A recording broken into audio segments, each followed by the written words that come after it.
vai tùy hùng sung đơ mà phụ cơ tùy hùng Mary nào vai hào Joseph nâng ngơ thun đơ phần ninh sai bóng hào ra đơ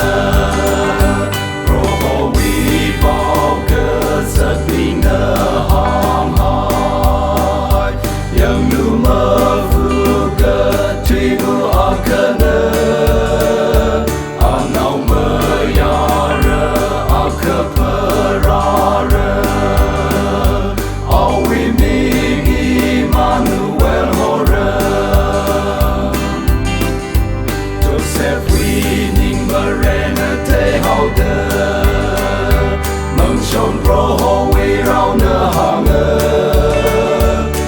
Joseph David we know mơ ya rơ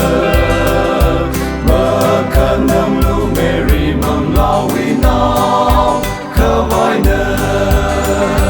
pro hồ we bao cơ giật bình nơ hòm hỏi nhưng lưu mơ phu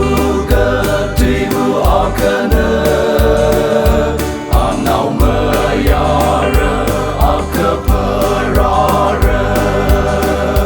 Hãy subscribe cho kênh Ghiền Mì Gõ